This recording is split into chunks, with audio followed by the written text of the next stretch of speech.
Mesdames, Messieurs, bonsoir. Merci de regarder le journal télévisé de la RTS. Dans l'actualité de ce dimanche 4 mai, l'occupation du littoral, le président Macky Sall pour un état des lieux exhaustif avant toute prise de décision. Le chef de l'État annonce un groupe de travail dont les conclusions seront attendues dans un délai raisonnable. Les émissions de voyance dans les médias, ça fait gagner beaucoup d'argent avec l'intérêt suscité auprès du public. Au CNRA, on réfléchit pour voir comment éviter d'éventuelles dérives. Le reportage découverte nous mène à Itato, un village situé dans la région de Kédougou. La localité peu connue, mais chargée d'histoire, détails et explications vers la fin de ce journal. Et puis la double éphéméride nécrologique à la RTS avec les obsèques de nos confrères Ibrahim Ndong et Morphal, décédés accidentellement en service commandé. Le président de la République a visité ce dimanche 4 mai 2014 la corniche ouest de Dakar. Il était accompagné des membres du collectif SOS Littoral. Un groupe de travail sera mis en place pour faire l'état des lieux de l'occupation de la corniche. Pour préserver l'environnement, un concours sera également lancé pour l'aménagement du littoral. Les décisions qui s'imposent seront prises à l'issue du rapport du groupe de travail. Aboubakri Kane. Après avoir reçu le collectif SOS Littoral, un mouvement de défense et de préservation de la corniche, le président de la République a fait le déplacement pour constater de visu l'état de dégradation du littoral. Des Mamelles à Fann, le chef de l'État a pu voir les extensions et autres agressions dont fait l'objet la corniche ouest de Dakar. Une dégradation qui s'est amplifiée de la mosquée de la Divinité à l'hôtel Terroubi au point de faire écran et empêcher la vue sur la mer. Et pour prendre des mesures adéquates, un groupe de travail regroupant membres du gouvernement et société civile est mis en place pour faire l'état des lieux. Sur la base de cet état des lieux et des autorisations qui ont été délivrées, que des mesures soient prises pour sécuriser ce qui doit l'être. Nous avons des extensions pour ici le site de Fann. Il y a le groupe Terroubi qui a une extension qui en même temps touche la plage des enfants. Il faudrait pouvoir arrêter l'extension pour concilier à la fois l'impératif de l'extension de l'hôtel, mais aussi la nécessité de préserver la plage des enfants. L'État va réactiver la loi sur le littoral, mais en attendant, pour ce qui est des cas des ambassades de la Libye, du Koweït et de la Turquie pour lesquels des titres ont été octroyés, la question sera traitée d'État à État. Il y a la continuité de l'État. Nous discuterons avec ces différents pays sur des schémas alternatifs qui seront faits, soit ici même en repoussant à l'intérieur, soit dans d'autres sites qui sont déjà identifiés. Le mur déjà a fait l'objet d'un arrêt depuis longtemps. Nous-mêmes, nous avions demandé aux autorités turques de suspendre les travaux. Cela a été fait. Vous avez bien vu qu'il n'y a plus de travaux. Le reste, j'attends les conclusions. Dans sa volonté de préserver l'environnement, l'État va également, à travers le ministère de l'Urbanisme, lancer un concours d'architecture pour l'aménagement de la corniche ouest. Si la corniche n'est pas aménagée, naturellement, nous ne sommes pas à l'abri d'occupation anarchique. Vous voyez comment la pointe de Fann a été défigurée, pour ceux qui la connaissaient avant. Alors tout cela, bien entendu, il y a des titres qui ont été octroyés. La commission nous fera les propositions et les mesures seront prises à la suite de ces propositions. La visite a ainsi permis au président de la République de constater l'état de dégradation et d'occupation du littoral, mais aussi de dialoguer avec la société civile. À la lumière du rapport qui lui sera soumis par le groupe de travail, le chef de l'État prendra les mesures qui s'imposent pour préserver la beauté et l'accessibilité de la corniche ouest. La semaine nationale de l'école de base aura lieu du 19 au 25 mai prochain.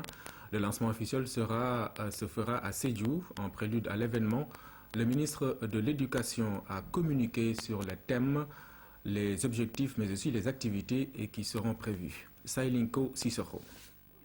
Instituée en 1997, la Semaine nationale de l'école de base occupe une place de choix dans l'agenda du ministère de l'Éducation nationale. L'édition 2014 est axée sur la problématique de l'école et l'acte 3 de la décentralisation. Il s'agit d'inciter les acteurs de l'éducation à renouveler la réflexion sur la décentralisation en tant qu'option fondamentale des politiques éducatives, mais aussi opportunité pour elles à la lumière de l'acte 3 de la décentralisation. Les questions qu'on va se poser pendant cette semaine: quelles sont les implications de l'acte 3 sur la définition et la mise en œuvre des politiques éducatives? Comment les politiques éducatives peuvent renforcer les options et atteindre les objectifs de l'acte 3? Face aux journalistes, le ministre a noté toute l'importance de l'activité dénommée « Retour au royaume d'école », une innovation introduite lors de la précédente édition. Ce retour à l'école sera l'occasion pour les citoyennes et citoyens, anciens élèves, anciens maîtres, parents d'élèves, de se rendre à leur école et de participer aux manifestations. La journée du retour au royaume d'école a suscité ou renforcé le sentiment d'appartenance, base d'une vraie communauté autour de chaque école, et a permis aux anciens de se mobiliser et d'apporter leur contribution à la prise en charge des besoins de leur école. Les objectifs visés par la Semaine nationale de l'école de base sont essentiels. Ils sont liés au principe d'équité, de décentralisation, de partenariat, mais aussi d'implication et de responsabilisation des communautés et des collectivités. La communauté rurale de Ndangalma, région de Diourbel, s'est enrichie d'une nouvelle case des tout-petits. L'Agence nationale de la petite enfance et de la case des tout-petits a procédé à son inauguration hier. Cérémonie qui a eu pour cadre le village de Bobak. Seydina Alioune Fall. Le village de Bobak a inauguré sa première case des tout-petits. L'événement était attendu avec impatience dans cette localité située dans la communauté rurale de Ndangalma, à Diourbel.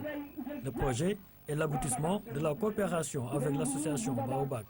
Nous avons construit cette case avec beaucoup d'énergie. Nous avons fait des ventes en France de colliers sénégalais, de vanneries, etc. Nous avons sollicité toutes les autorités locales, le conseil régional, notre ville de Rezé, etc. L'ouvrage répond parfaitement aux normes pour l'Agence nationale de la petite enfance et de la case des tout-petits. Ces genres d'initiatives sont à encourager.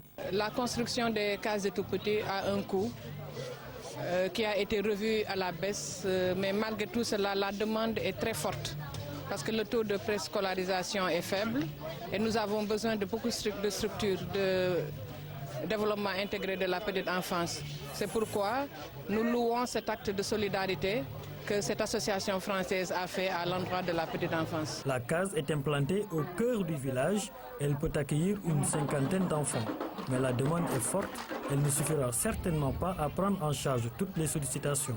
C'est sûr que cela ne suffirait à combler en tout cas le gap et que certainement le projet, comme c'est un long terme, s'attellera à créer des extensions dans l'espace pour permettre d'accueillir encore beaucoup plus d'enfants.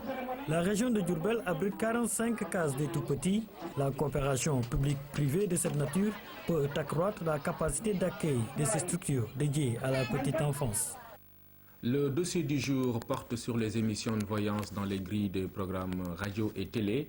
Du fait de leur audience, ces émissions ont des retombées au plan financier et assurent du coup une bonne partie des charges de ces entreprises de presse. Le CNRA, qui est en phase d'observation et de réflexion sur la question, compte recadrer ces programmes pour éviter tout impact négatif sur le public. Jeanne Dior. Il est presque inutile de se déplacer pour se procurer les services d'un voyant ou d'une voyante. Il suffit juste de composer le numéro d'un serveur pour être en direct avec une radio ou une télévision. Les émissions de voyance se sont fortement développées ces 3 dernières années. À la chaîne sénégalaise, tout a commencé lorsqu'il s'est agi de permettre une visibilité à l'organe qui venait de démarrer. Plus de 500 appels sont reçus lors de l'émission bi-hebdomadaire. Nous faisons ce qu'aiment les Sénégalais. On a constaté que les Sénégalais aiment beaucoup la voyance ces dernières années. Et c'est une manière également pour nous de se faire un audimat, parce que c'est véritablement quelque chose qui est très prisé ces dernières années par les Sénégalais. Et le constat s'est justement confirmé avec les appels. Quand il y a voyance, le téléphone sonne tout le temps. Donc voilà, je pense qu'à ce niveau-là, nous avons réussi un pari. Depuis 2 ans, la radio FM Sénégal a inscrit Guissané dans sa grille. Selon le directeur des programmes, les centaines d'appels reçus 3 fois par semaine assurent une bonne partie des charges financières de l'entreprise. Ce n'est pas d'attirer le public pour écouter la radio, mais c'est pour un gagne-pain naturel, pour une structure audiovisuelle, de vivre, comme on le dit au Sénégal. Il n'y a plus d'annonceurs. Les annonceurs ils ne sont plus là, il n'y a plus de publicité. La meilleure manière pour une radio actuellement de vivre, c'est de faire vivre, de s'autofinancer, comme on le dit, d'assurer le serveur pour avoir le maximum d'appels, pour gagner le maximum d'argent. Dans la grille des programmes des radios et télévisions, les émissions de voyance font exploser le standard. Les bénéfices du serveur sont répartis ainsi. Pour chaque appel de 200 francs la minute, l'entreprise de presse y gagne 160 francs, soit 70%, et les 30% reviennent à l'opérateur. Les retombées sont estimées à plusieurs millions de francs CFA, même si les responsables ne préfèrent pas en parler. C'est un partage quand même où toutes les deux parties se retrouvent. C'est un pourcentage qui se... Bon, je ne vais pas entrer dans les... Il y a un pourcentage gagnant-gagnant. Plus longtemps que l'auditeur est sur la ligne, plus longtemps que c'est mieux pour la radio et pour l'intermédiaire, c'est-à-dire la structure intermédiaire. Le business de la voyance se porte à merveille. Les entreprises de presse cherchent à satisfaire les besoins du public et tirent un grand profit de la voyance. Parce que les entreprises veulent faire du profit, elles vont identifier dans le portefeuille des activités qui vont générer le plus de marge et se travailler à développer ces activités-là. L'entreprise de téléphonie mobile met en place un outil avec lequel la télévision, la radio travaillent pour pouvoir faire de sorte que la facturation soit différente de la facturation normale et qu'on puisse, in fine, gagner un gain. Partons du fait que cela se fait, et pour celui qui a recours à cela, c'est parce que d'abord il y a une demande de ce service qui existe. Une entreprise, sa vocation première, c'est faire du profit. L'entreprise ne fait pas de la philanthropie, c'est faire du gain. Au niveau du Conseil national de régulation de l'audiovisuel, la réflexion sur ces émissions interactives est en train d'être menée, notamment sur la protection de la vie privée des personnes.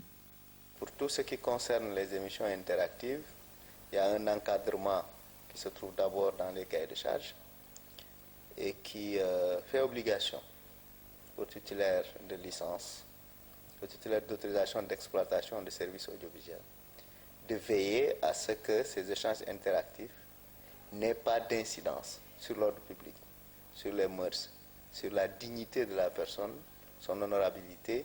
La loi sur le Conseil national de régulation de l'audiovisuel accorde une place importante à la protection de la vie privée.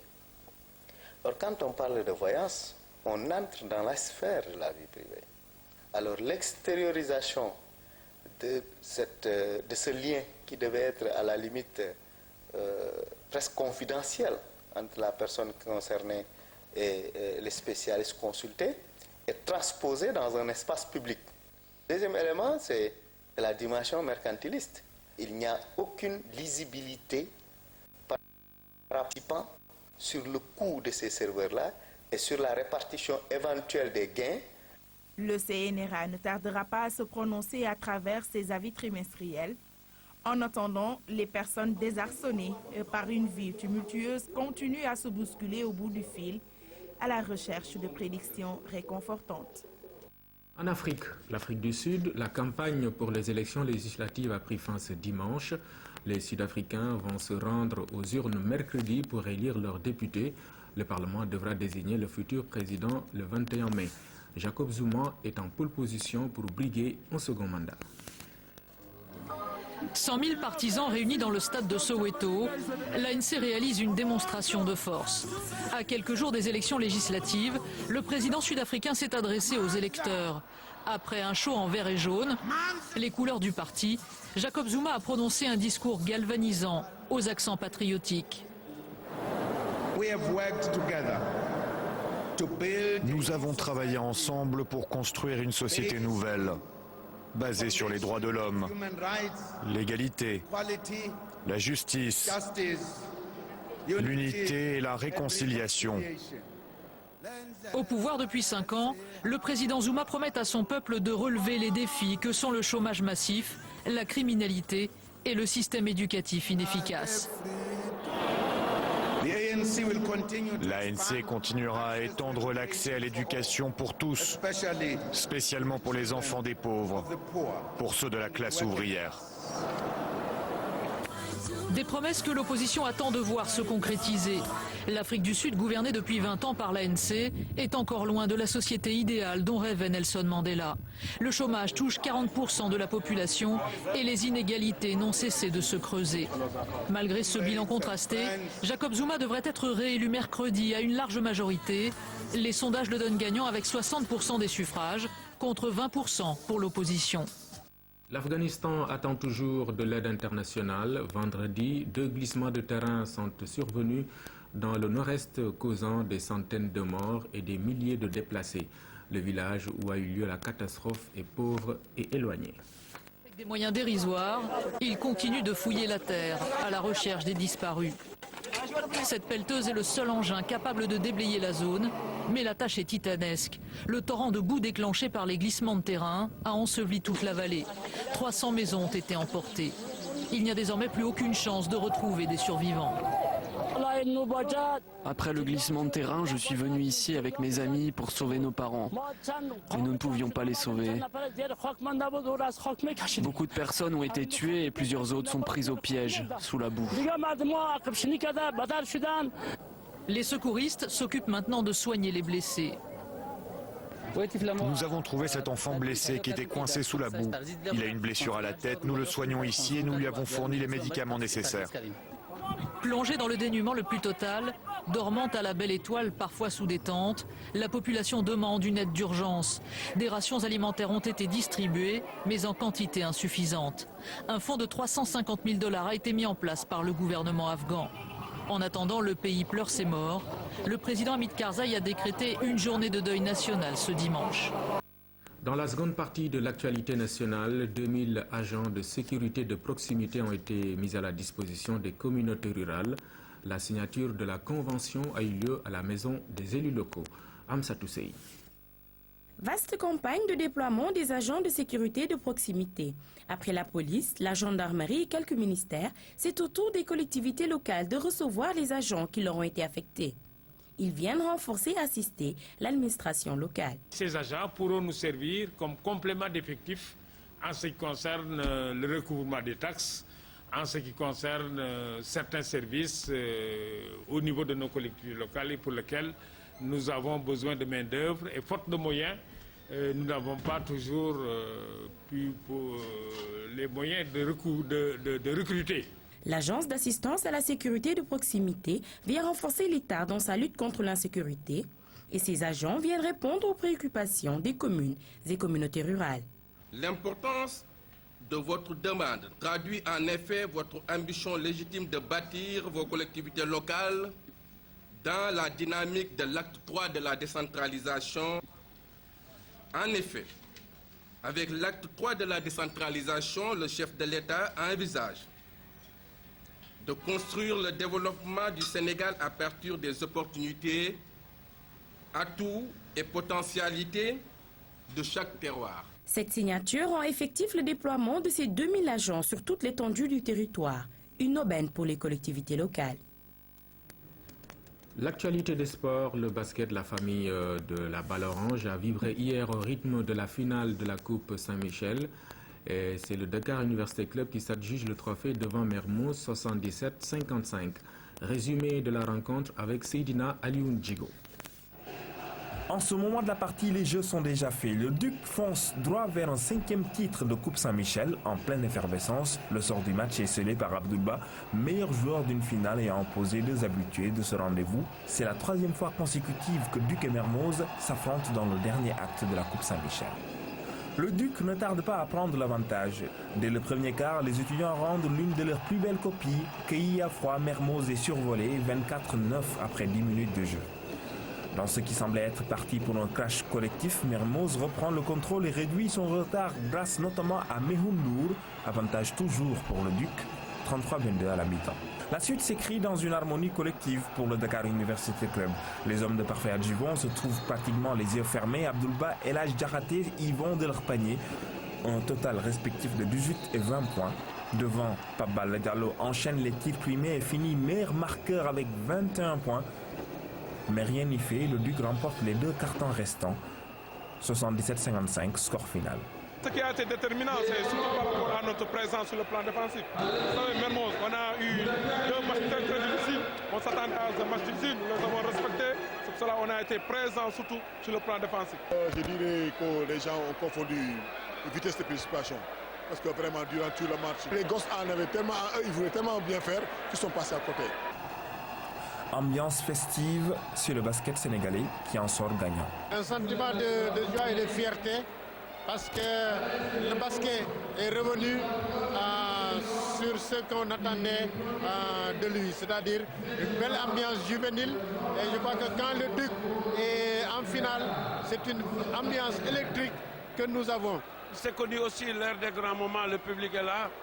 Et le public a compris aujourd'hui aussi que le comité de normalisation, à travers ses démembrements régionaux, est en train de faire un travail difficile, mais un travail avec détermination, un travail engagé. Et la famille du basket, celle vraiment amoureuse du basket, se rend compte que nous sommes en train de faire avancer les choses dans le bon sens. Le Duc s'adjuge son 5e trophée de la compétition, son premier de la saison. C'est un site qui rappelle un passé sombre de l'histoire africaine sénégalaise particulièrement. Itato est un village situé dans la région de Kédougou. La localité, peu connue, fut pourtant un grand marché durant le commerce d'esclaves vers les années 1800. À la découverte de Itato à Kédougou avec Ibrahim Ndong. Au milieu d'une route assombrie par un nuage de poussière, direction un site où les souvenirs font encore pleurer. Bienvenue à Itato. L'environnement austère du milieu évoque une histoire douloureuse, celle d'un crime contre l'humanité, l'esclavage. C'est d'ailleurs cette pratique qui a donné naissance à Itato, un mot poulard signifiant lieu de rencontre. Il y a le Guinée, il y a Mali, il y a Gambie, il y a partout quoi. C'est vraiment là, c'est le point de rencontre. C'est à partir de là qu'ils acheminé l'esclavage à Gorée. Le village de Itato se trouve dans l'arrondissement de Bandafassi, dans le département de Kédougou.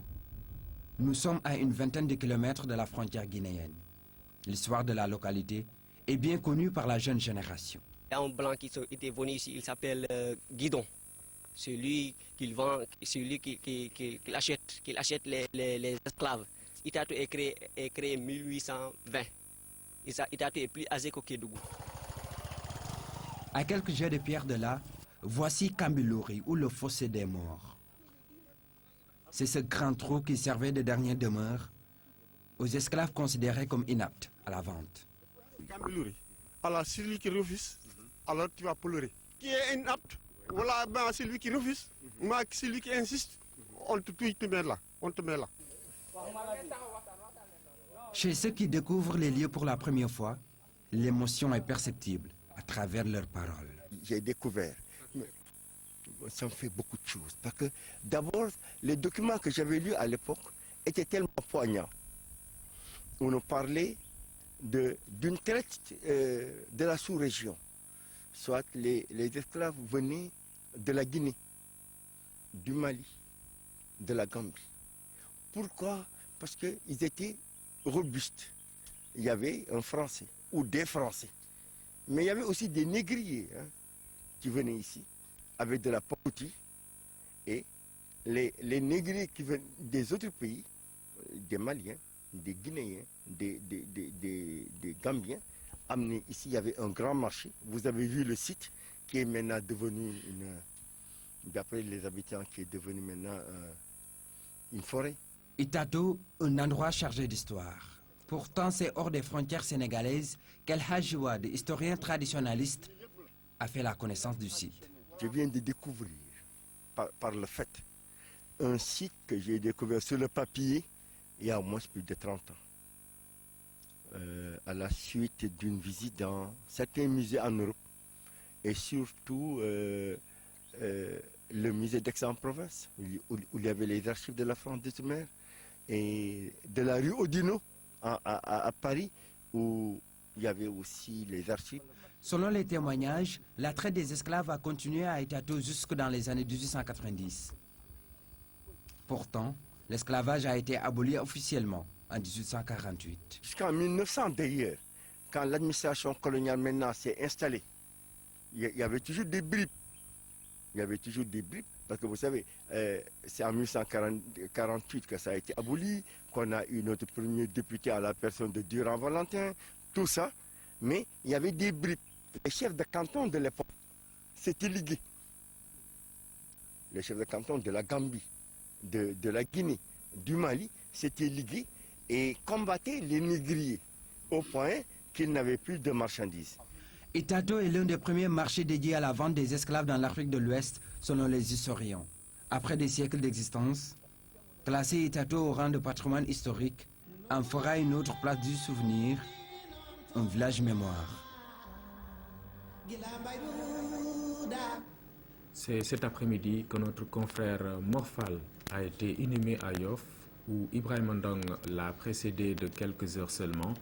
Le preneur de sang a été porté en terre en présence d'une foule nombreuse de parents, d'amis et de collègues de travail, dont le directeur général de la RTS, le directeur de la télévision. Morphal, réputé sérieux, travailleur, maîtrisant son art, est parti à la fleur de l'âge. Les témoignages sont unanimes sur les qualités humaines et professionnelles du disparu. Ils sont donc partis. Morphal et Ibrahim Ndong sont décédés tous les deux accidentellement en service commandé sur la route de Matam. Voici le commentaire émouvant de Fatou Diouf. Moment chargé d'une émotion, étreignant une foule nombreuse venue rendre l'ultime hommage à notre regretté Ibrahim Ndong. Ici, à la mosquée de Ok Gueule Tapée, c'est le grand imam Kadi de Dakar qui a dirigé les prières. À la mémoire de celui dont parents, amis, voisins et confrères ont été unanimes à saluer les qualités de cœur et d'esprit. Les agents de la RTS, dans un élan commun de 2 générations de professionnels, conduits par le directeur général Racine Talla, ont eu à témoigner avant et post-inhumation. Il aimait son travail, c'était mon ami intime, vraiment. On a perdu un gosse qui était bien formidable. Un perfectionniste, un artiste.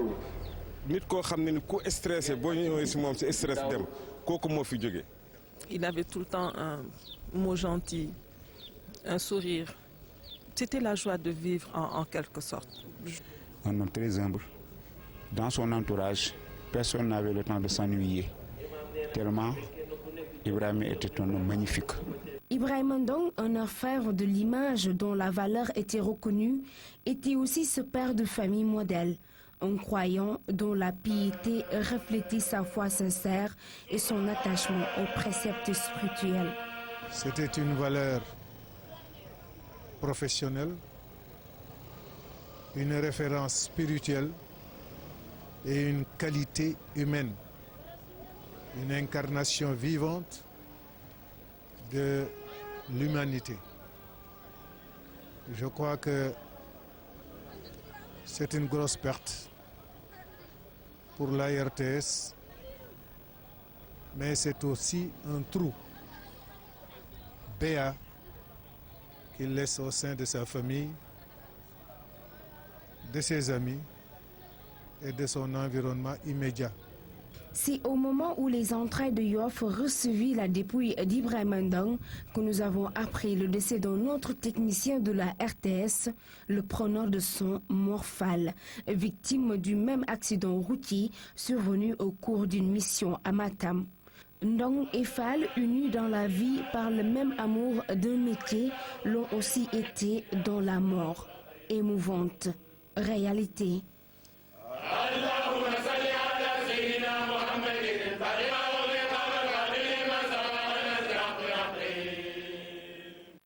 Et qu'Allah les accueille au paradis. Mesdames, Messieurs, c'est la fin de ce journal. Merci de l'avoir suivi.